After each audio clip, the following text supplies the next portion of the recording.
ایک مرتبہ حضرت جبریل علیہ السلام انسانی شکل میں آتے ہیں اور صحابہ کے سامنے بیٹھ کر کے اللہ کے نبی سے سوالات کرتے ہیں تاکہ صحابہ کو دین کی موٹی موٹی باتیں سمجھ میں آ جائیں۔ اسی میں حضرت جبریل سوال کرتے ہیں، اے اللہ کے نبی، اے محمد صلی اللہ علیہ وسلم، ایمان کس چیز کا نام ہے؟ آپ نے فرمایا ان تؤمن باللہ وملائکتہ وکتبہ ورسلہ، ایمان یہ ہے تم اللہ کے اوپر ایمان لاؤ، اس کے فرشتوں کے اوپر ایمان لاؤ، اس کی کتابوں کے اوپر ایمان لاؤ، اس کے رسولوں کے اوپر ایمان لاؤ، والیوم الاخر، اور قیامت کے دن کے اوپر ایمان لاؤ، والقدر خیرہ وشرہ، اور تقدیر کے اوپر ایمان لاؤ۔ اب میں آپ سے پوچھتا ہوں بھائی، یہ ایمان کے 6 ارکان ہیں، اللہ پر ایمان لانا، اس کے فرشتوں پر ایمان لانا، اس کی کتابوں پر ایمان لانا، اس کے رسولوں پر ایمان لانا، اور قیامت کے دن پر ایمان لانا، اور تقدیر پر ایمان لانا۔ یہ ایمان کے 6 ارکان ہیں، 6 پلرز۔ اب میں آپ سے پوچھتا ہوں کیا آپ ان 6 چیزوں پر ایمان رکھتے ہیں؟ آپ کہیں گے جی مولانا صاحب بالکل رکھتے ہیں۔ سوال یہ ہے اللہ پر ایمان لانے کا کیا مطلب؟ اللہ پر ایمان لانے کا کیا مطلب؟ کیا زبان سے یہ کہہ دینا کہ میں اللہ پر ایمان لایا کیا کافی ہے؟ نہیں نہیں، جو انسان اللہ پر ایمان لائے گا وہ اللہ سے ڈرے گا، وہ اللہ پر بھروسہ کرے گا، وہ دنیا کے کسی بھی کونے میں چلے جائے گا، اس کو جب مدد کی ضرورت پڑے گی وہ اللہ کو پکارے گا۔ اس کو معلوم ہے کہ اللہ کا نیٹ ورک کہیں پر فیل نہیں ہوتا ہے۔ مچھلی کے پیٹ میں حضرت یونس نے جس اللہ کو پکارا تھا، مچھلی کے پیٹ کا اندھیرا تھا، رات کا اندھیرا تھا، اور سمندر کے پانی کا اندھیرا تھا، اور 3 اندھیروں میں یونس علیہ السلام نے کس کو پکارا تھا؟ فنادا فی الظلمات اللہ الہ الا انت سبحانک انی کنت من الظالمین۔ آج بڑے افسوس کی بات ہے، میرے پاس بہت سارے کیس ایسے بھی آتے ہیں، لڑکی اہل حدیث گھر کی ہے، لڑکی اہل حدیث گھر کی ہے، باپ بھی اہل حدیث، ماں بھی اہل حدیث، خاندان بھی اہل حدیث، لڑکی کے اوپر جادو کا معاملہ ہے، جن کا معاملہ ہے، لڑکی الٹی سیدھی حرکتیں کر رہی ہے اور گھر والے پریشان ہیں۔ گھر والوں کو کسی نے بتایا فلاں بابا کی درگاہ پہ چلے جاؤ، فلاں مزار کے اوپر لے کے چلے جاؤ، آپ کی بچی ٹھیک ہو جائے گی۔ ان کو لگا یہ بہت بڑی مصیبت ہے، ہماری جوان بیٹی کی شادی نہیں ہو پا رہی ہے، اس کا رشتہ نہیں لگ پا رہا ہے۔ انہوں نے اپنی بچی کو لے جا کے اس قبر کے اوپر، اس مزار کے اوپر وہ لے کے گئے، اور مزار کے اوپر ایک ڈھونگی بابا بیٹھا ہے، اس نے مور کے مورچل سے آپ کی بیٹی کے بدن پر اس نے پھیر دیا، آپ کی بیٹی گھر آئی اور صحیح ہو گئی۔ آپ کو لگا کہ مزار پہ جا کے میری بیٹی صحیح ہو گئی۔ یہ اہل حدیث گھروں میں بھی یہ چیز ہونے لگی ہے میرے بھائیوں۔ انتؤمن باللہ، اللہ کے اوپر ایمان رکھنے والا اپنی بیٹی کی موت تو گوارا کر سکتا ہے، اپنے بچوں کی بیماری تو گوارا کر سکتا ہے، اپنے آپ کو جلا دینا تو گوارا کر سکتا ہے، مگر شرک کی گندگی میں اور شرک کے دلدل میں جانا کبھی پسند نہیں کرے گا۔ اسی لیے اللہ کے نبی نے فرمایا تھا لا تشرک باللہ، تم اللہ کے ساتھ کبھی شرک نہ کرنا، وَإِن قُتِلْتَ وَحُرِّقْتَ، تمہیں قتل کر دیا جائے، تمہیں جلا دیا جائے، تب بھی تم شرک مت کرنا۔ اسی لیے ہم کہتے ہیں جب رشتہ کیا کرو تو صرف خوبصورتی مت دیکھا کرو، رشتہ کیا کرو تو صرف برادری مت دیکھا کرو، رشتہ کیا کرو تو صرف اسٹیٹس مت دیکھا کرو، رشتہ کیا کرو تو دینداری دیکھا کرو۔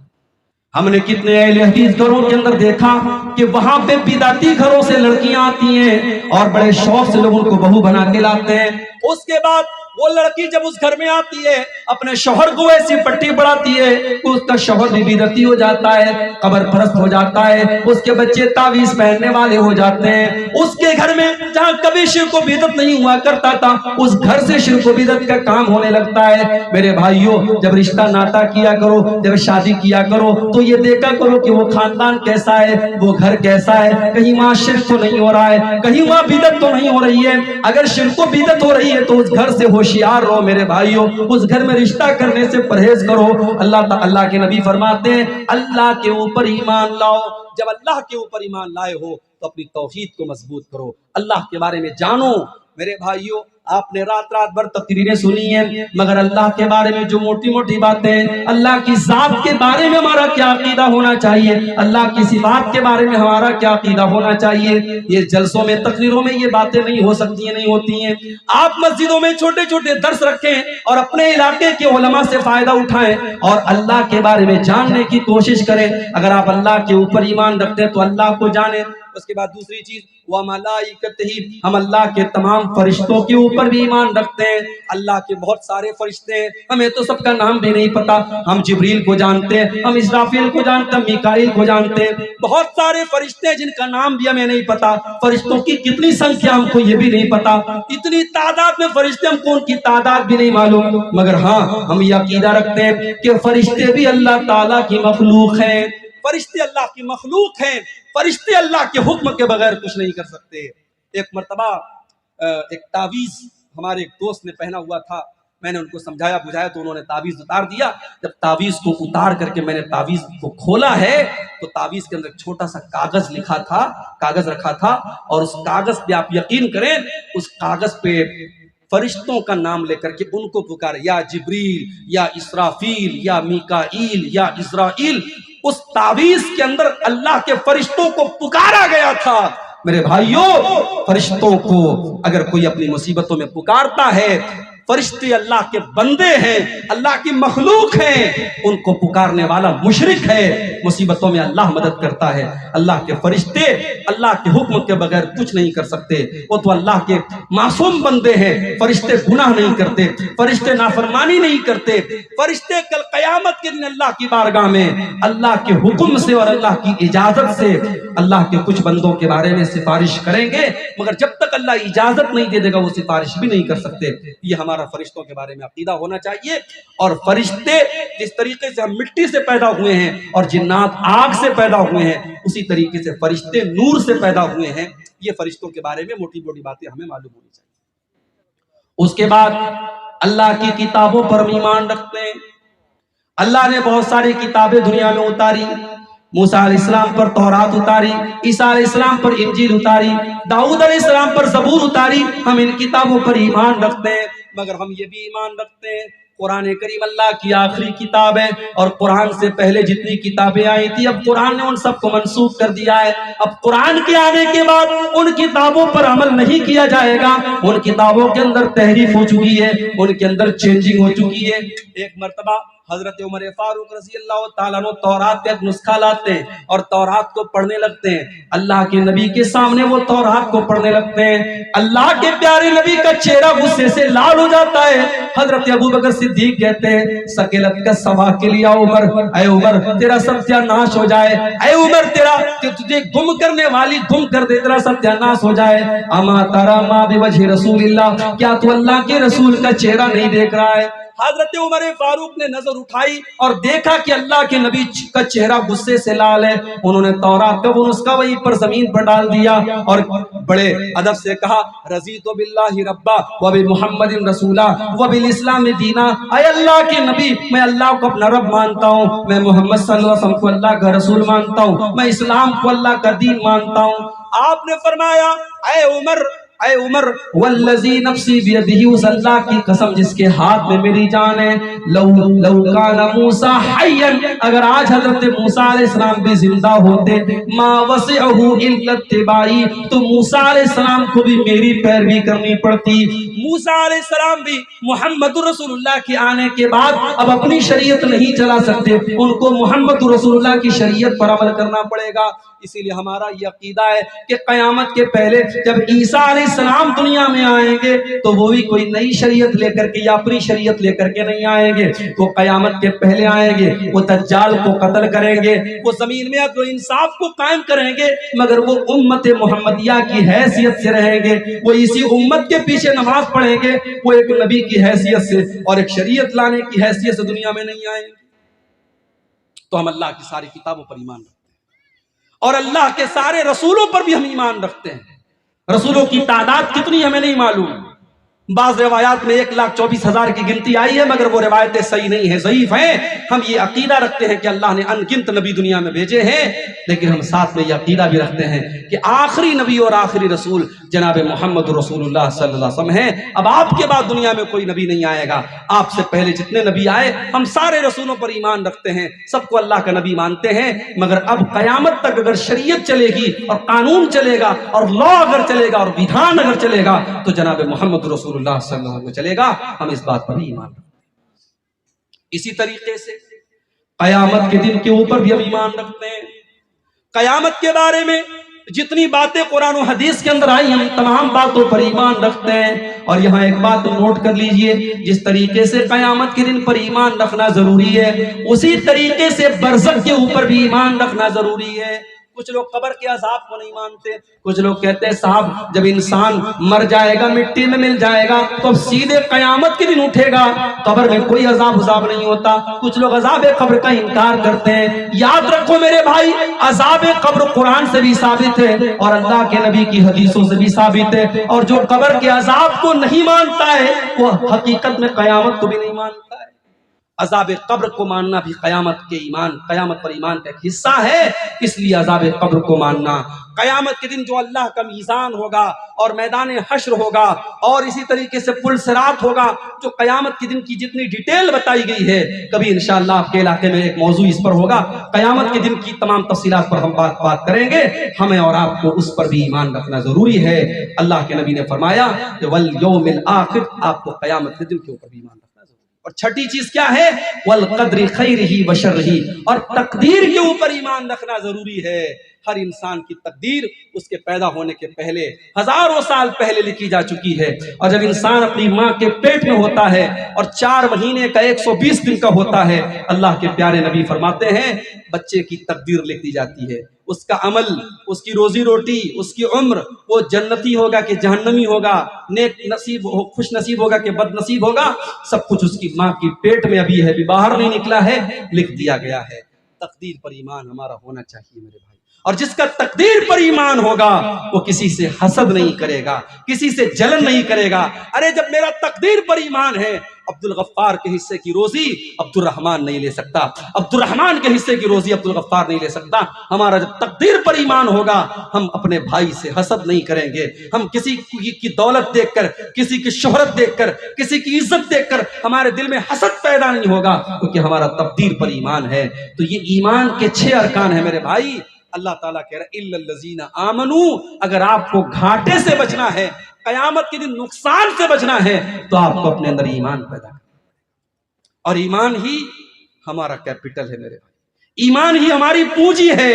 قیامت کے دن ہم اللہ کے پاس جب جائیں گے، ہمارے پاس دنیا میں بہترین بلڈنگ ہو نہ ہو، ہم جھوپڑی میں رہتے ہوں، غریب ہوں، فقیر ہوں، لیکن اگر ایمان کے ساتھ جائیں گے تو ہمارا بیڑا پار ہو جائے گا. اور ایمان نہیں ہوگا تو کروڑوں ارب پتی ہو کے ہم جائیں گے، ہم برباد ہو جائیں گے. اللہ نے قرآن کے 3 پارے کی آخری آیت میں فرمایا ان الذين كفروا وماتوا وهم كفار فلن يقبل من احدهم ملء الارض ذهبا.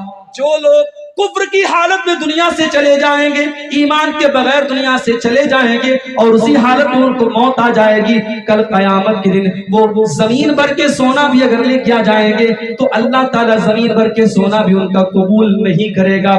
وَلَوِ افْتَدَى بِهِ، وہ زمین بھر کے سونا بھی اگر لے کے آ جائیں گے، اللہ اپنے عذاب سے ان کو نہیں بچائے گا. أُولَٰئِكَ لَهُمْ عَذَابٌ أَلِيمٌ وَمَا لَهُم مِّن نَّاصِرِينَ. اللہ فرماتا ہے ان کو جہنم کے عذاب میں ڈالا جائے گا اور وہاں ان کی کوئی مدد کرنے والا نہ ہوگا. میرے بھائیوں، اس ایمان کی دولت کی قدر کرو. اللہ نے ہمیں اور آپ کو ایمان والا بنایا، اللہ نے توحید پر چلنے والا بنایا، اسلام پر چلنے والا بنایا. اس ایمان کی دولت کی قدر کرو. اور یہ بھی نوٹ کر لو، ایمان گھٹتا اور بڑھتا بھی ہے. ایمان گھٹتا اور بڑھتا ہے. جیسے موبائل میں چارجنگ ہوتی ہے، 100% چارجنگ ہے تو موبائل برابر کام کرتا ہے. چارجنگ کم ہوتی ہے، موبائل کی بیک لائٹ سلو ہو جاتی ہے، موبائل سلو کام کرنے لگتا ہے. جس طریقے سے موبائل کی چارجنگ گھٹتی اور بڑھتی ہے، ہمارے ایمان کی چارجنگ بھی گھٹتی اور بڑھتی ہے. اب یہ ایک الگ ٹاپک ہے، ایمان کس چیز سے گھٹتا ہے، ایمان کس چیز سے بڑھتا ہے. میں مثال کے طور پر، ایگزامپل کے طور پر ایک چیز بتا دوں کہ قرآن پڑھنے سے اور قرآن سننے سے ایمان بڑھتا ہے. اللہ نے فرمایا انما المؤمنون الذين اذا ذكر الله وجلت قلوبهم. مومن تو وہ لوگ ہیں جب اللہ کا نام لیا جاتا ہے تو ان کے دل کانپ جاتے ہیں. وَإِذَا تُلِيَتْ عَلَيْهِمْ آيَاتُهُ زَادَتْهُمْ إِيمَانًا. اور جب اللہ کی آیتیں ان کے اوپر پڑھی جاتی ہیں، جب قرآن کی آیتیں ان کے سامنے پڑھی جاتی ہیں، زادتہم ایمانا، تو ان کا ایمان بڑھ جاتا ہے. وعلی ربہم یتوکلون، اور وہ اپنے رب کے اوپر بھروسہ کرتے ہیں. تو ایمان گھٹتا اور بڑھتا ہے، گناہ کا کام کرنے سے گھٹتا ہے اور نیکی کا کام کرنے سے بڑھتا ہے۔ ایمان کے بارے میں یہ موٹی موٹی باتیں آپ سمجھ لیں۔ اس کے بعد دوسری چیز کیا ہے؟ وَعَمِلُ الصَّالِحَاتِ، اگر خسارے سے بچنا ہے، نقصان سے بچنا ہے تو اللہ کہہ رہا ہے نیک عمل کرنے والے بن جاؤ۔ نیک عمل کس کو کہتے ہیں؟ ہمارا بہت بڑا طبقہ ایسا ہے جو ربیع الاول کے مہینے میں جلوس نکالتا ہے۔ مجھے نہیں معلوم کٹیہار میں نکلتا ہے کہ نہیں نکلتا ہے۔ ایک مرتبہ مالدہ میں کلیا چک میں میرا پروگرام تھا اور اتفاق سے 12 ربیع الاول کی تاریخ تھی۔ میں یقین مانے مالدہ سے کلیا چک کا راستہ مشکل سے 1 گھنٹے کا 1.5 گھنٹے کا راستہ ہوگا، اس راستے کو کراس کرنے میں کئی گھنٹے لگے۔ پورا راستہ جام ہے، نوجوان لڑکے چمکدار کپڑا پہن کر کے، لڑکیاں بھی ہیں لڑکے بھی ہیں اور جھوم رہے ہیں، بڑے بڑے ڈی جے بج رہے ہیں اور بڑے بڑے جھنڈے گاڑیوں پر لگے ہیں اور لائن سے گاڑیاں چل رہی ہیں اور الصلاۃ والسلام علیک یا رسول اللہ کے نعرے بلند ہو رہے ہیں۔ اور یہ سب کس نام پہ ہو رہا ہے؟ دین کے نام پہ۔ یہ سب دین کے نام پر ہو رہا ہے اور کرنے والا یہ سمجھ کے کر رہا ہے صاحب ہم بہت بڑا نیک کام کر رہے ہیں۔ یاد رکھو میرے بھائیوں، جس کام کو دنیا والے نیک عمل کہیں وہ نیک عمل نہیں ہے، جس کو ہمارے بڑے بڑے لوگ نیک عمل کہیں وہ نیک عمل نہیں ہے۔ نیک عمل کس کو کہتے ہیں؟ اللہ نے فرمایا قرآن کے 16ویں پارے میں سورہ کہف کی آخری آیت میں اللہ نے فرمایا فَمَنْ كَانَ يَرْجُو لِقَاءَ رَبِّهِ فَلْيَعْمَلْ عَمَلًا صَالِحًا، جو اپنے رب سے ملاقات کرنا چاہتا ہے، جو اللہ سے ملنا چاہتا ہے، جو جنت میں جانا چاہتا ہے، وہ ایسا عمل کرے جو شریعت کی نظر میں نیک عمل ہو۔ وَلَا يُشْرِكْ بِعِبَادَةِ رَبِّهِ أَحَدًا، اور اپنے عمل میں وہ اللہ کے ساتھ کسی کو شریک نہ کرے۔ پتہ یہ چلا کہ ہمارا عمل نیک عمل کب ہے؟ جب اس کے اندر 2 چیزیں پائی جائیں۔ نمبر 1، ہمارا عمل قرآن و حدیث کے مطابق ہو، اور نمبر 2، اس میں ہم اللہ کے سوا کسی اور کو شریک نہ کریں۔ اگر دکھاوا ہے، اگر ریاکاری ہے تو ہمارا عمل جتنا بھی خوبصورت عمل ہو اللہ کیا برباد ہو جائے گا۔ میرے بھائیوں، اس لیے ہم بدعت کے بھی خلاف ہیں اور شرک کے بھی خلاف ہیں۔ وعمل الصالحات میں دونوں کا رد ہے۔ ہمیں نیک عمل کرنا ہے، ہمیں وہ عمل کرنا ہے جو خالص اللہ کے لیے کیا گیا ہو، اور وہ عمل کرنا ہے جس پر اللہ کے پیارے نبی کی مہر لگی۔ 2:30 بجے ختم کرنا ہے۔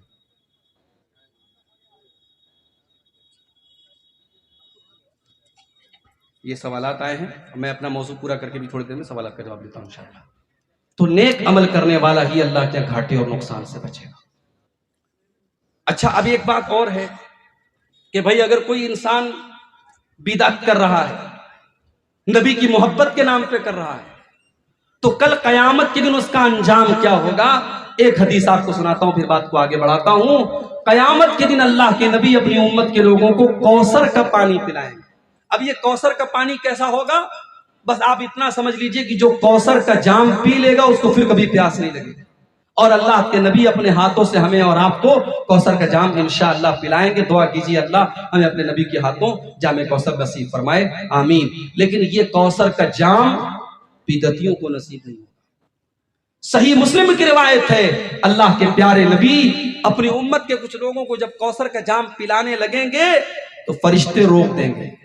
فرشتے کہیں گے اللہ کے نبی آپ ان کو پانی نہیں پلا سکتے، کوثر نہیں پلا سکتے۔ اللہ کے نبی فرمائیں گے یہ تو میری امت کے لوگ ہیں، یہ تو میرے ماننے والے لوگ ہیں، یہ تو میرا کلمہ پڑھنے والے لوگ ہیں، میرا نام لینے والے لوگ ہیں۔ فرشتے کہیں گے انک لا تدری ما احدثوا بعدک، اے محمد صلی اللہ علیہ وسلم آپ نہیں جانتے انہوں نے آپ کے بعد دین میں کون کون سے نئے نئے کام نکالے ہیں، انہوں نے دین میں کتنی بدعت و خرافات نکالی ہیں آپ نہیں جانتے۔ اس کا مطلب یہ ہوا کہ بدعتی قیامت کے دن دھتکار دیا جائے گا، اسے نبی کے ہاتھوں کوثر کا جام بھی نصیب نہیں ہوگا۔ اس لیے میرے بھائیوں اللہ سے دعا کرو اللہ ہمیں بدعت و خرافات سے محفوظ رکھے۔ الا الذین آمنوا وعملوا الصالحات۔ اور تیسری چیز کیا ہے؟ وتواصوا بالحق، اور نیک عمل کرنے کے بعد اس شریعت کی اس دین کے بارے میں دوسروں کو بتانا بھی ضروری ہے۔ اللہ نے اگر آپ کو توحید پر بنایا ہے، آپ کا کوئی بھائی شرک کر رہا ہے، آپ کا کوئی بھائی بدعت کر رہا ہے، آپ کا کوئی بھائی کوئی غلط کام کر رہا ہے، آپ کی ذمہ داری صرف اپنے آپ کو بچانا نہیں ہے، اپنے تمام بھائیوں کو بچانا ہے۔ آپ کو اللہ نے توحید کی ٹارچ دی ہے، اس ٹارچ کی روشنی میں آپ کو اپنی منزل تک جانا ہے اور جس کو آپ بچا سکتے ہیں اس کو بچانا ہے۔ میری ماں بہنوں، آپ کا بھی یہ کام ہے، آپ دوسروں کو، آپ اپنی بھی حفاظت کریں، اپنے ایمان کی بھی حفاظت کریں، اور دوسروں کو کوئی غلط کام کرتے ہوئے دیکھیں تو ان کو سمجھائیں۔ اللہ نے فرمایا والمؤمنون والمؤمنات بعضهم اولیاء بعض، مومن مرد اور مومن عورتیں ایک دوسرے کے مددگار ہوتے ہیں۔ یأمرون بالمعروف، وہ نیکیوں کا حکم دیتے ہیں، وینہون عن المنکر، اور برائیوں سے روکتے ہیں۔ نیکی کا حکم دینا اور برائی سے روکنا یہ صرف مولوی لوگوں کا کام نہیں ہے، آپ کا، ہم سب کا کام ہے۔ کوئی برائی دیکھیں، اگر زبان سے روک سکتے زبان سے روکیں، ہاتھ سے روک سکتے ہاتھ سے روکیں، ہاتھ سے نہیں روک سکتے زبان سے روک سکتے زبان سے روکیں، زبان سے بھی نہیں روک سکتے تو کم سے کم دل میں برا جانیں، اور یہ ایمان کا سب سے کمزور حصہ ہے۔ تو حق بات کی تبلیغ کرنا اور حق بات کو ایک دوسرے تک پہنچانا یہ بھی بہت ضروری کام ہے۔ مگر ایک بات یہاں پہ سمجھ لیجیے، جب آپ حق بات بتائیں گے تو کچھ لوگ آپ کے خلاف بھی ہو جائیں گے، آپ کے کچھ دوست آپ سے دشمنی بھی کرنے لگیں گے، تو صبر بھی کرنا پڑے گا۔ اس لیے آگے اللہ نے فرمایا وَتَوَاصَوْا بِالصَّبْرِ، جب حق بات کی تبلیغ کرو گے تو صبر بھی کرنا پڑے گا۔ تو جب تم حق بات دوسروں کو بتاؤ تو صبر کی تلقین بھی کرو، خود بھی صبر کرو، سامنے والے سے کہو کہ دیکھو بھائی یہ دین کا معاملہ ہے، تم کو صبر سے کام لینا پڑے گا۔ میرے بھائیوں، اور آج کے دور میں تو ہمیں قدم قدم پہ صبر کی ضرورت پڑے گی۔ میری پیاری ماں بہنوں، مارکیٹ میں چلی جاؤ، بازار میں چلی جاؤ، جب آپ پردے میں اور نقاب میں نکلو گی تو گھورنے والے آپ کو گھوریں گے اور تانا مارنے والے آپ کو تانا ماریں گے۔ اتنے تانے ایک بے حیا اور بدچلن لڑکی کو نہیں سننے پڑیں گے، اپنے جسم کی نمائش کرنے والی عورتوں کو لوگ سر اور آنکھوں پر بٹھائیں گے، ان کی تعریف کریں گے، اور نقاب پوش اور باپردہ عورت کو لوگ گالیاں دیں گے۔ میری پیاری بہن، آپ کو وہاں پہ صبر سے کام لینا پڑے گا۔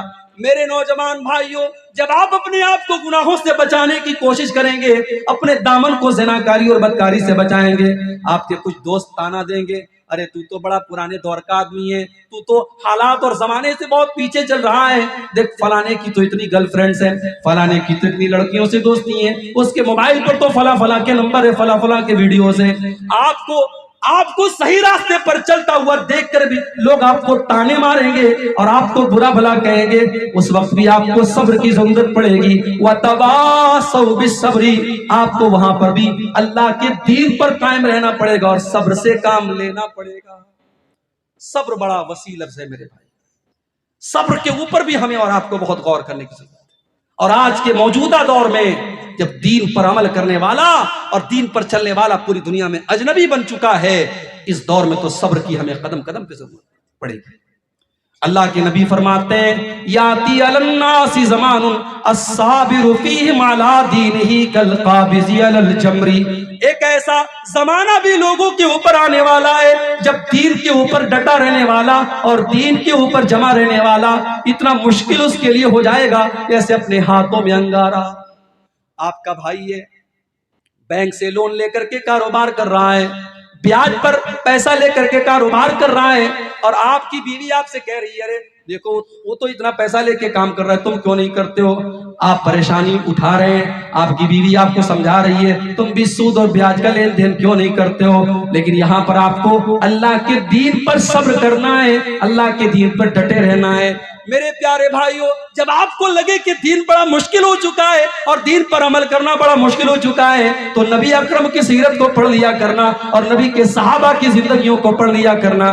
ہم ان سے بڑے تو نہیں ہو گئے، ہم ان سے زیادہ نرم و نازک تو نہیں ہو گئے۔ جب ہمارے نبی نے پتھر کھائے ہیں، ہمارے نبی کے صحابہ نے قربانیاں دی ہیں، ہم تو ان کے مقابلے میں کچھ نہیں کر رہے ہیں۔ اگر اللہ کے دین پر چلنے میں کچھ مصیبتیں ہمارے سامنے آ جائیں، کچھ پریشانیاں ہمارے سامنے آ جائیں، کچھ کانٹے ہمارے راستے میں آ جائیں تو ہم صبر سے کام لے لیں اور اپنے نبی کے صحابہ کو یاد کر لیں، اپنے نبی کی زندگی کو یاد کر لیں کہ انہوں نے اللہ کے دین کے لیے کیا کیا جھیلا ہے۔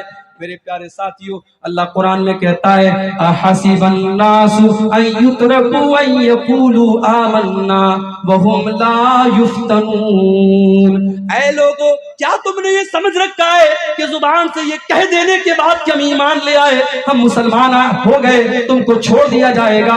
نہیں نہیں، ایسا نہیں ہو سکتا۔ جب تم ایمان لائے ہو تو تمہیں آزمایا جائے گا، تمہیں امتحان میں ڈالا جائے گا، اور قدم قدم پر تمہارے راستے میں پریشانیاں آئیں گی۔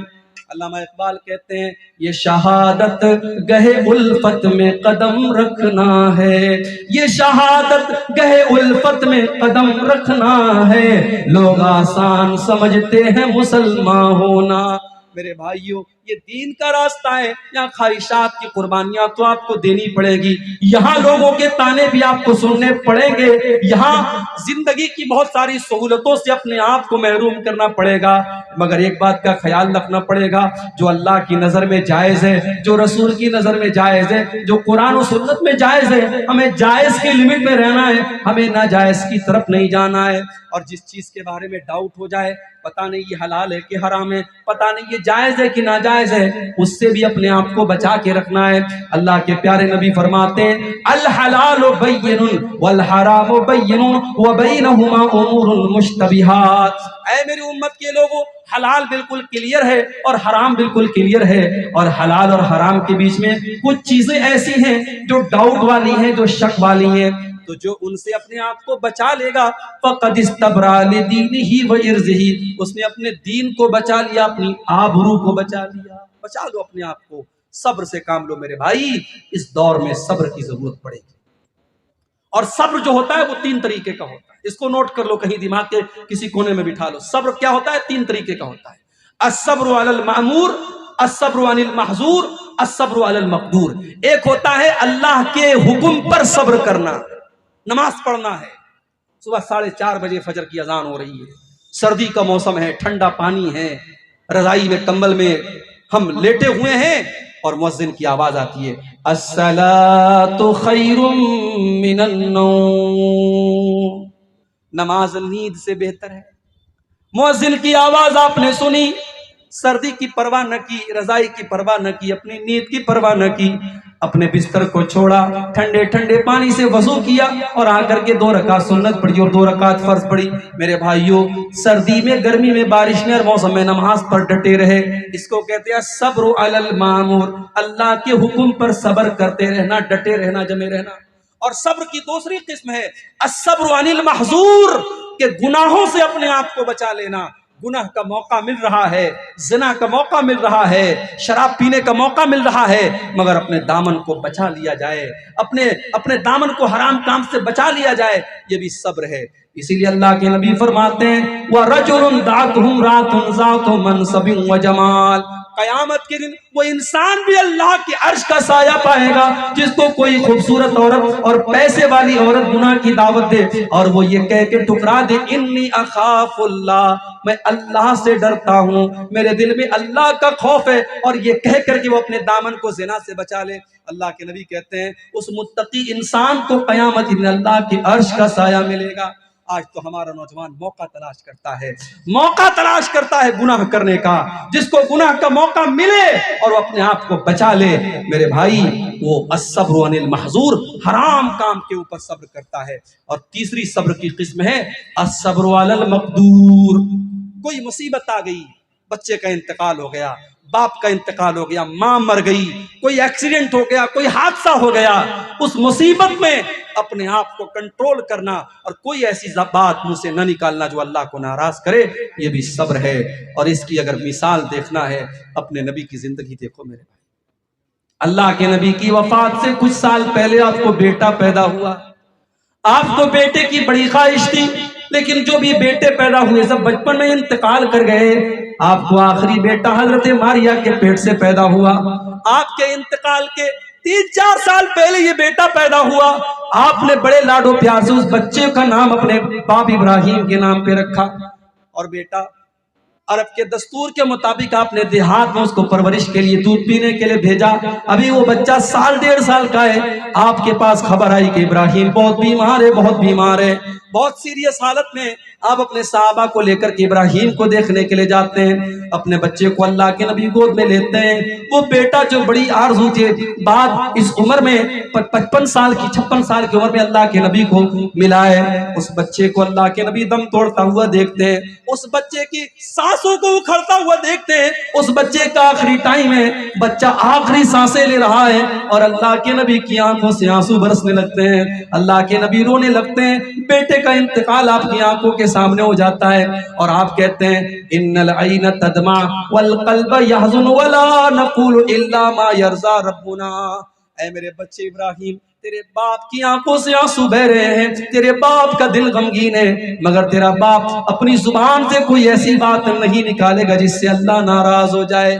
میری ماؤں بہنوں، آپ کے اوپر کوئی مصیبت اللہ نہ کرے آ جائے، کسی عورت کا بچہ مر جائے، کسی عورت کا سہاگ اس کا شوہر انتقال کر جائے، کسی عورت کے گھر میں کوئی حادثہ ہو جائے تو عورتیں عام طور سے بڑی جذباتی ہوتی ہیں، ان کی زبان سے ایسی باتیں نکل جاتی جو اللہ کو ناراض کرنے والی ہیں، اس موقع پر صبر سے کام لیا کرو۔ وَلَنَبْلُوَنَّكُمْ بِشَيْءٍ مِّنَ الْخَوْفِ وَالْجُوعِ وَنَقْصٍ مِّنَ الْأَمْوَالِ وَالْأَنفُسِ وَالثَّمَرَاتِ۔ اے مسلمانوں، ہم تمہیں آزمائیں گے، کبھی بھوک کے ذریعے، کبھی خوف کے ذریعے، کبھی جان کی کمی کے ذریعے، کبھی پھلوں کی کمی کے ذریعے۔ وَبَشِّرِ الصَّابِرِينَ، لیکن بشارت ان لوگوں کے لیے جو صبر کرنے والے ہوں، اور صبر کرنے والے کون ہیں؟ الذین اذا اصابتهم مصیبۃ قالوا انا للہ وانا الیہ راجعون۔ صبر کرنے والے وہ ہیں جو مصیبت پر کہتے ہیں انا للہ وانا الیہ راجعون، ہم اللہ ہی کے ہیں اور اللہ ہی کی طرف پلٹ کے جانے والے۔ ہماری کیا حیثیت ہے میرے بھائی؟ اگر ہمیں اولاد ملی تو اللہ نے دی، ہم پیدا ہوئے تو اللہ نے پیدا کیا، ہمارا باپ زندہ تھا تو اللہ کی مرضی سے زندہ تھا، اللہ کو پیارا ہوا انتقال کر گیا تو اللہ کی مرضی سے گیا، اس لیے انا للہ و انا الیہ راجعون یہ پڑھ کر کے صبر کرتے ہیں۔ اولئک علیہم صلوات من ربہم واولئک هم المہتدون، اللہ فرماتا ہے وہی لوگ ہیں جن کے اوپر ان کے رب کی طرف سے رحمتیں ہیں اور وہی ہدایت پر ہیں۔ تو یہ چار چیزیں ہیں، سورہ عصر میں چار سبق ہمیں دیا گیا۔ اگر خسارے سے بچنا ہے، نقصان سے بچنا ہے، ایمان والے بن جاؤ، نیک عمل کرنے والے بن جاؤ، اور حق بات کی تبلیغ کرنے والے بن جاؤ، اور صبر کرنے والے بن جاؤ۔ جتنا علم اللہ تعالیٰ نے آپ کو دیا ہے اس علم کے مطابق دوسروں کو بھی دین کے بارے میں بتاؤ، اور مزید علم حاصل بھی کرنے کی کوشش کرتے رہو، اور جتنی باتیں آپ کو قرآن و سنت کی پتہ ہیں دوسروں کو پہنچانے کی کوشش کرو۔ انشاءاللہ ہم ان چار خوش نصیبوں میں شامل ہو جائیں گے۔ اب یہ سوالات آئیں۔ وَالْعَصْرِ إِنَّ الْإِنسَانَ لَفِي خُسْرٍ إِلَّا الَّذِينَ آمَنُوا وَعَمِلُوا الصَّالِحَاتِ وَتَوَاصَوْا بِالْحَقِّ وَتَوَاصَوْا بِالصَّبْرِ۔ جب تک وہ دو صحابی ایک دوسرے کو یہ سورت کریمہ سنا نہیں لیتے تھے تب تک وہ ایک دوسرے سے جدا نہیں ہوتے تھے، لا یتفرقا، وہ ایک دوسرے سے الگ نہیں ہوتے تھے جب تک یہ سورت کریمہ ان کو سنا نہیں لیتے تھے۔ اس کا مطلب یہ ہوا کہ اس چھوٹی سی سورت کے اندر اتنی اہم بات ہے کہ صحابہ کرام جب بھی ملاقات کیا کرتے تھے، جب بھی ملا کرتے تھے، ایک دوسرے کو یہ سورت کریمہ پڑھ پڑھ کے سنایا کرتے تھے، ریمائنڈر کیا کرتے تھے، یاد دلایا کرتے تھے کہ کہیں اس سورت کو تم بھول نہ جانا، اس میں جو سبق دیا گیا اس سبق کو تم بھول نہ جانا۔ یہ اہمیت ہے اس سورت کریمہ۔ اب آئیے پہلے ہم ایک آسان سا ترجمہ، ایک ٹرانسلیشن دیکھ لیتے ہیں سورت کریمہ کا، اس کے بعد ہم تفصیل سے بات کرتے ہیں۔ والعصر، زمانے کی قسم یا عصر کے ٹائم کی قسم یا عصر کی نماز کی قسم، ان الانسان لفی خسر، بے شک انسان سارے کے سارے گھاٹے میں، سارے کے سارے انسان گھاٹے میں ہیں، نقصان میں ہے، لاس میں ہے۔ الا الذین آمنوا وعملوا الصالحات وتواصوا بالحق وتواصوا بالصبر، سوائے ان لوگوں کے جن کے اندر یہ چار چیزیں پائی جائیں، وہ گھاٹے میں نہیں ہیں، وہ خسارے میں نہیں ہیں، وہ نقصان میں نہیں ہیں، وہ فائدے میں ہیں۔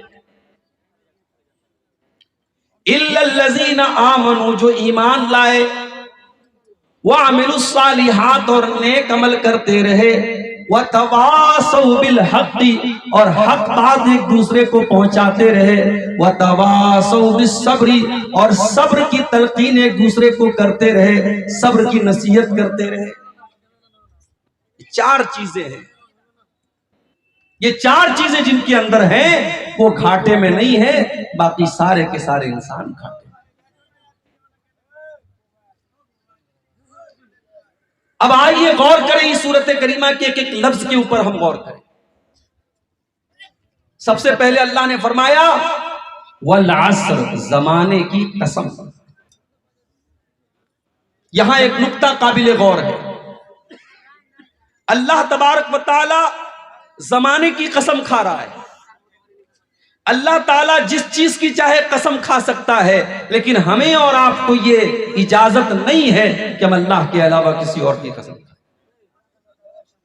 من حلف بغیر اللہ فقد اشرک، اگر ہم اللہ کے علاوہ کسی اور کی قسم کھاتے ہیں تو یہ بھی شرک ہوگا۔ اللہ کے نبی کی حدیث ہے، جو غیر اللہ کی قسم کھاتا ہے وہ شرک کرتا ہے۔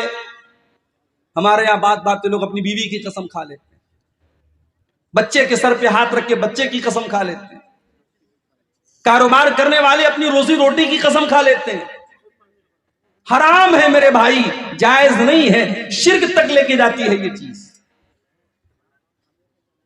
صرف اور صرف اللہ کی قسم کھا سکتے ہیں، حتیٰ کہ کھانے کعبہ کی قسم بھی نہیں کھا سکتے، کیونکہ کعبہ یہ اللہ کا گھر ہے، اللہ کی عبادت کی جگہ ہے۔ کھانے کعبہ یہ اس کی قسم کھانا جائز ہے۔ قرآن کی قسم کھا سکتے ہیں، کھا سکتے ہیں، لیکن قرآن کے اوپر ہاتھ رکھ کے قسم کھانے کا جو ہمارے یہاں چلن ہے وہ صحیح نہیں ہے۔ ایسے آپ اپنی گفتگو میں بول سکتے ہیں میں قرآن کی قسم کھاتا ہوں، کیونکہ قرآن اللہ کا کلام ہے، لیکن قرآن کو ہاتھ میں لے کر کے یا قرآن پر ہاتھ رکھ کے قسم کھانا یہ مناسب نہیں ہے، صحیح نہیں ہے۔ تو ہمیں اور آپ کو اجازت نہیں کہ ہم اللہ کے سوا کسی اور کی قسم کھائیں، لیکن اللہ تبارک و تعالی قسم کھا سکتا ہے جس چیز کی بھی چاہے۔ اب سوال یہ پیدا ہوتا ہے کہ اللہ قسم کیوں کھاتا ہے؟ بھئی ہم کیوں قسم کھاتے ہیں؟ ہمیں مولانا صاحب سے کوئی بات کہنی ہے، مثال کے طور پہ ہمیں اگر کہنا ہو، ابھی میرا پروگرام تھا کالی گنج میں، پچھلے مہینے آپ کے قریب میں ایک جگہ ہے کالی گنج، وہاں میرا پروگرام تھا، کچھ مجبوریوں کی وجہ سے میں نہیں آ پایا۔ اب ہوتا کیا ہے، اگر مقرر کا نام اشتہار میں ہے اور مقرر نہیں آیا کسی بھی مجبوری کی وجہ سے، تو جلسے والوں کے اوپر الزام لگتا ہے کہ آپ نے جھوٹ موٹ میں نام دیا تھا، آپ نے مقرر سے بات نہیں کی تھی۔ بھئی یہ مناسب بات نہیں ہے، مجبوری آ سکتی ہے۔ اگر میں کالی گنج کے پروگرام میں نہیں آ پایا، اس کا مطلب یہ نہیں کہ میں نے دھوکہ دے دیا یا ان لوگوں نے آپ کو دھوکہ دے دیا۔ کسی کے ساتھ کبھی بھی کوئی بھی مجبوری آ سکتی ہے، لیکن مجھے بعد میں معلوم ہوا کہ لوگ بڑے ناراض ہیں، بڑے غصے میں ہیں۔ تو جب سامنے والا ہماری بات کے بارے میں شک کرتا ہے تب ہم قسم کھاتے ہیں، تاکہ اس کو یقین آ جائے کہ ہاں صاحب میں سچ بول رہا ہوں۔ سوال یہ ہے کہ کیا اللہ تعالیٰ اس لیے قسم کھا رہا ہے کیونکہ اللہ کی بات پر ہمیں اور آپ کو یقین نہیں ہے؟ نعوذ باللہ۔ اللہ کو اپنی بات منوانے کے لیے قسم کھانے کی ضرورت نہیں ہے۔ وَمَنْ أَصْدَقُ مِنَ اللَّهِ قِيلًا وَمَنْ أَصْدَقُ مِنَ اللَّهِ حَدِيثًا، اللہ سے بڑھ کر کے سچی بات کس کی ہو سکتی ہے؟ اللہ تعالیٰ کی ہر بات سچی ہے، اللہ کو اپنی بات منوانے کے لیے قسم کھانے کی کوئی ضرورت نہیں ہے۔ قسم کھانے کی ضرورت تو ہمارے اور آپ کے جیسے انسانوں کو پڑتی ہے۔ اب سوال یہ پیدا ہوتا ہے، جب اللہ کی ہر بات سچی ہے تو اللہ قسم کیوں کھا رہا ہے؟ اللہ قسم اس لیے کھا رہا ہے یہ بتانے کے لیے قسم کھا رہا ہے کہ میں آگے جو بات کہنے جا رہا ہوں وہ بہت زیادہ امپورٹنٹ ہے، بہت زیادہ اہم ہے، بہت زیادہ ضروری ہے۔ اے میرے بندو، میں قسم کھا کے تم کو بتا رہا ہوں، جو تمہارے بات کرنے کا انداز ہے، جب تم اپنی بات کو مضبوط کرنے کے لیے قسم کھاتے ہو، میں تمہاری بات چیت کے انداز کو اپناتے ہوئے میں قسم کھا رہا ہوں تاکہ تم آگے والی بات کی اہمیت کو سمجھو، اس کے امپورٹنس کو سمجھو، اس کے مہتو کو سمجھو۔ والعصر، زمانے کی قسم۔ اب یہاں ایک چیز اور سمجھ لیجیے، ہم اور آپ بات چیت میں ایک بات بولتے ہیں، زمانہ بڑا خراب ہو گیا ہے، نہیں بولنا چاہیے۔ ہم کہتے ہیں ہمارا ٹائم بڑا خراب چل رہا ہے، یہ نہیں بولنا چاہیے۔ ہم کہتے ہیں اپنا ٹائم آئے گا، یہ بھی نہیں بولنا چاہیے۔ ہم یہ کہتے ہیں بڑا برا دور چل رہا ہے، یہ بھی نہیں بولنا چاہیے، اس لیے کہ دور اور حالات اور زمانہ اس کو چلانے والا اللہ تعالیٰ ہے۔ اگر ہمارے اوپر بری آفتیں، ہمارے اوپر برے حالات اگر آ رہے ہیں، آفتیں آ رہی ہیں، مصیبتیں آ رہی ہیں، پریشانیاں آ رہی ہیں، ہم اپنے گریبان میں جھانکیں، ہم اپنا جائزہ لیں، ہم اپنے اعمال کو ٹٹولیں، ہم اپنے ضمیر کے اندر جھانک کر کے دیکھیں ہم سے کہاں خطا ہو رہی ہے۔ ہم یہ بلیم نہ کریں کہ حالات بہت خراب چل رہے ہیں، زمانہ بہت خراب چل رہا ہے۔ زمانہ خراب نہیں ہوتا، زمانے والے خراب ہوتے ہیں، زمانہ خراب نہیں۔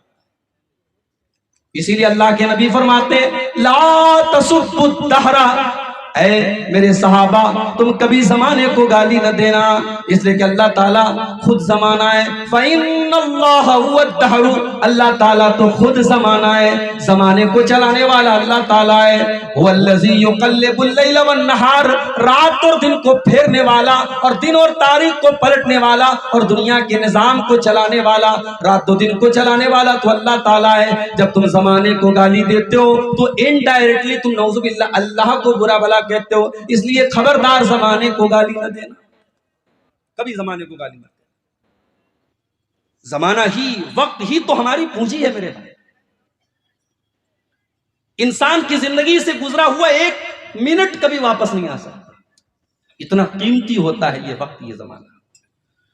آج انسان جوان ہے، سوچتا ہے یار یہ مولوی لوگ کا تو کام ہے تقریر کرنا، مزے لے لو، آج جوانی ہے گلچھرے اڑا لو، مگر معاف کیجئے گا موت جب آئے گی نا، یہ پوچھ کے نہیں آئے گی کہ آپ 30 سال کے ہیں کہ 40 سال۔ کورونا آیا تب پوچھ کے نہیں آیا، تب 25 سال کے ہو کہ 35 سال کے۔ قبرستان میں جب جنازے آپ اٹھاتے ہیں جا کے دیکھ لو، اگر 60 اور 65 اور 70 سال والوں کے جنازے آپ اٹھاتے ہیں تو 18-20 سال کے جوانوں کے جنازے بھی آپ اٹھاتے ہیں، 5 سال کے بچوں کے جنازے بھی آپ اٹھاتے ہیں، اور 70 سال کے بوڑھوں کے جنازے بھی آپ اٹھاتے ہیں۔ اس لیے ٹائم کی قدر کرو میرے بھائی۔ اللہ زمانے کی قسم کھا کے ہمیں اور آپ کو بتا رہا ہے کہ ٹائم بڑی قیمتی چیز ہے، وقت بڑی قیمتی چیز ہے۔ اسی لیے اللہ کے نبی فرماتے ہیں اغتنم خمسا قبل خمس، 5 چیزوں کی قدر کرو، 5 چیزوں کو غنیمت سمجھو، 5 چیزوں کی ویلو کو سمجھو، 5 چیزوں کے آنے سے پہلے۔ شبابک قبل حرمک، اپنی جوانی کی قدر و قیمت کو سمجھو اپنے بڑھاپے کے آنے سے پہلے۔ میرے پیارے بھائیوں، یہ جوانی اللہ کی بہت بڑی نعمت ہے جو ہمیں اور آپ کو ملی ہے۔ اس جوانی کا مس یوز نہ کرو، اس کو بدکاری میں نہ گزارو، اس کو عیاشی میں نہ گزارو، اس کو شراب نوشی میں نہ گزارو، اس کو حرام کاروبار میں نہ گزارو، اس جوانی کو اللہ کو راضی کرنے میں گزارو۔ رب کعبہ کی قسم، تم نے جوانی میں جو سجدے تم کرو گے اللہ کی بارگاہ میں، 60 سال کے بعد جو سجدہ کیا جائے وہ سجدہ 20 سال کی عمر والے سجدے کے برابر نہیں ہو سکتا ہے۔ 20 سال کا جوان جب اللہ کی بارگاہ میں سجدہ کرتا ہے، جب 20 سال کا جوان راتوں میں اللہ کی عبادت کرتا ہے، اس نوجوان کی عبادت اللہ کو بہت پسند ہے۔ اسی لیے اللہ کے نبی فرماتے ہیں قیامت کے دن اللہ تعالیٰ اپنے عرش کا سایہ جن خوش نصیب بندوں کو دے گا، ان میں خوش نصیب وہ بھی ہوگا وَشَابٌ نَشَأَ فِي عِبَادَةِ اللَّهِ، وہ نوجوان جس کی جوانی اللہ کی عبادت میں گزری ہو۔ اللہ کے نبی نے یہ نہیں کہا وہ بوڑھا جس کا بڑھاپا اللہ کی عبادت میں، بڑھاپے کی عمر تو ایسی ہوتی ہے جب انسان کو یہ احساس ہونے لگتا ہے اب میرا قبر پیر میں لٹکا ہے، اب میرا پیر قبر میں لٹکا ہے، اب کبھی بھی میں اللہ کے ہاں جا سکتا ہوں، اب میرا ٹائم ختم ہو رہا ہے، وہ انسان آٹومیٹک نیکیوں کی طرف مائل ہوتا ہے اور برائیوں کا جذبہ کم ہوتا ہے. لیکن جوانی میں جب انسان کے اندر گناہ کرنے کی طاقت ہوتی ہے اور انسان کو شیطان زیادہ بہکاتا ہے اور گناہوں کے فتنے زیادہ اس کے ساتھ ہوتے ہیں، اس لیے نوجوانی میں اپنے آپ کو بچا کے رکھنا یہ زیادہ امپورٹنٹ. تو اللہ کے رسول صلی اللہ علیہ وسلم کیا فرما رہے ہیں؟ شبابک قبل حرمک، اپنی جوانی کی قدر کرو اس سے پہلے کہ بڑھاپا آ جائے.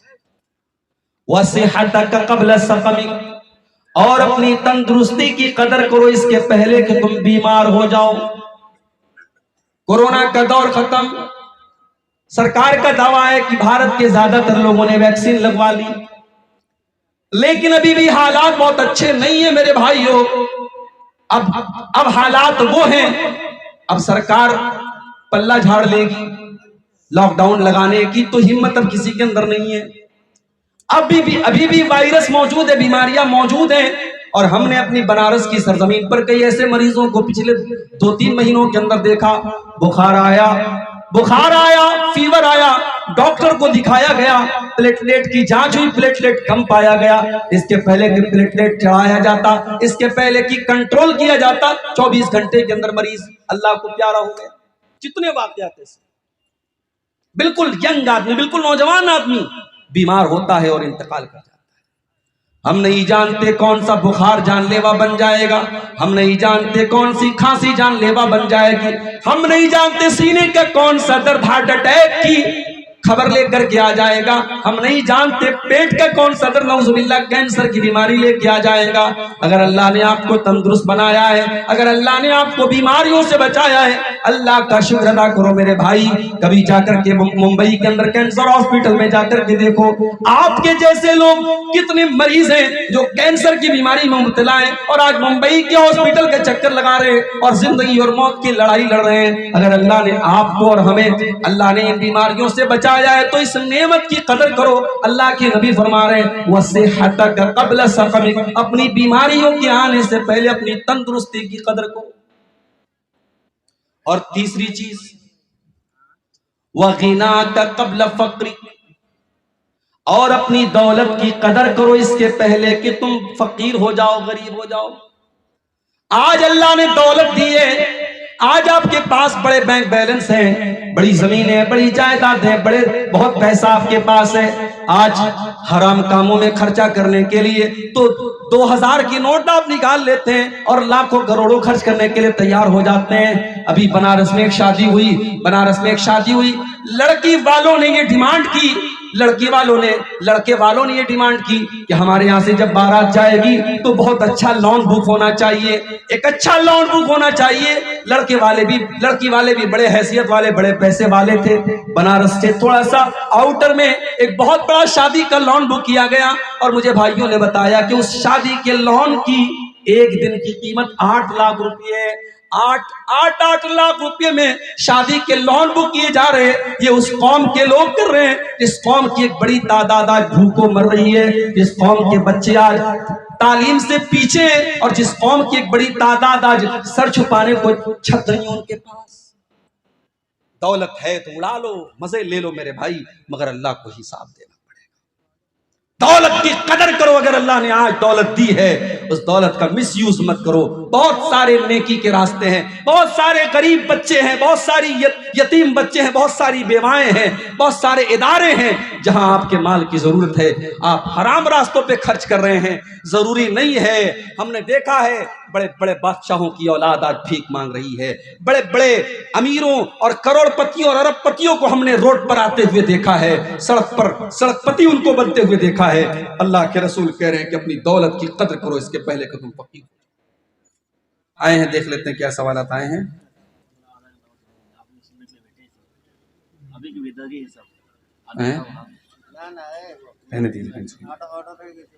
دنیا میں عیسیٰ علیہ السلام کی شادی ہوئی تھی یا نہیں؟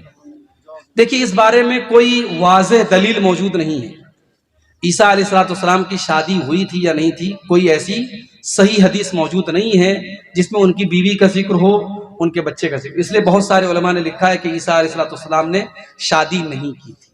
اب سوال یہ ہے کہ انہوں نے شادی نہیں کی تھی تو پھر کیا ہمیں اور آپ کو بھی ایسا کرنا چاہیے؟ جی نہیں.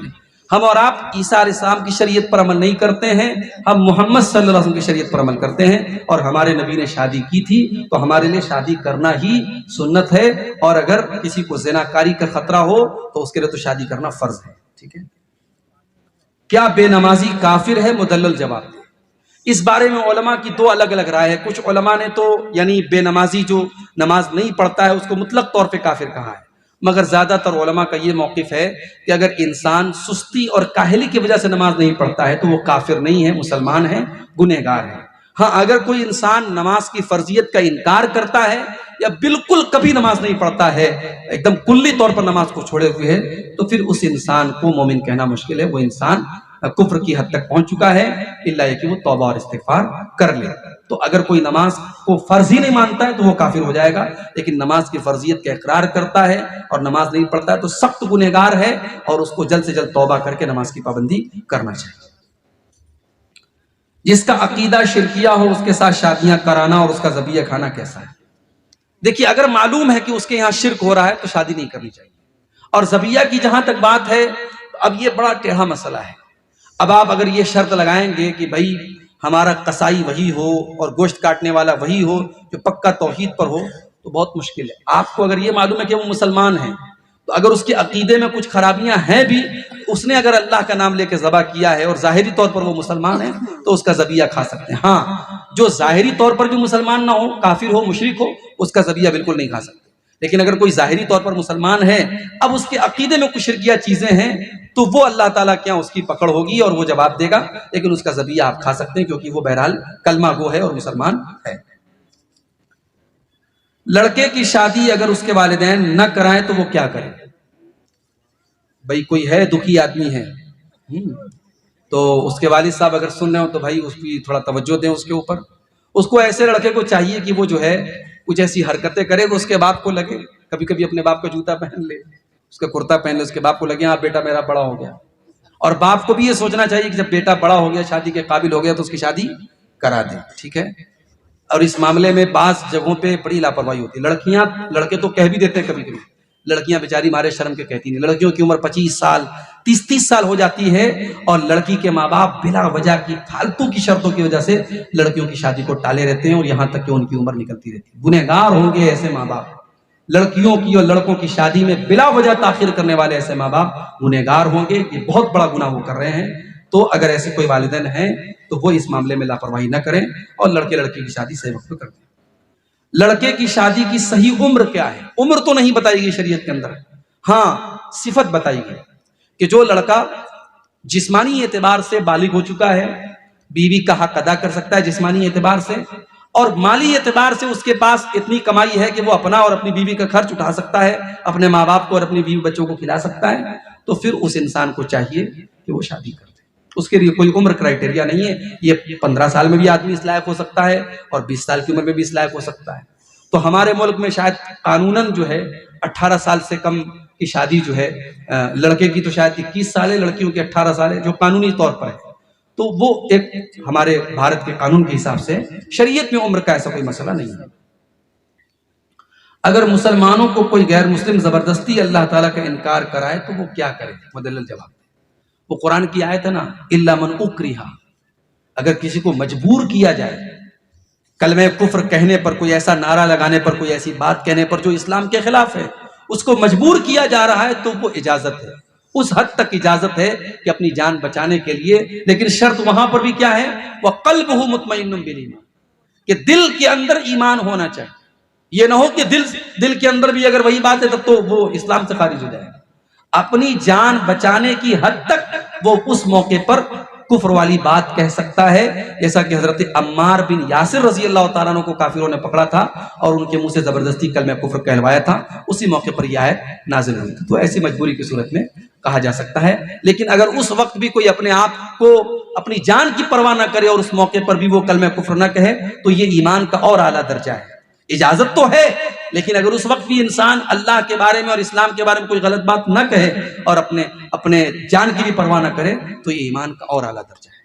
اللہ تعالیٰ سے دعا ہے رب العالمین ہم سب کو قرآن و سنت پر چلنے کی توفیق عطا فرمائے، آمین۔ ایک سوال کہ آج کل بزرگ کو یا ہمارے چھوٹے بھائی والدین کو جو میت مرتے ہیں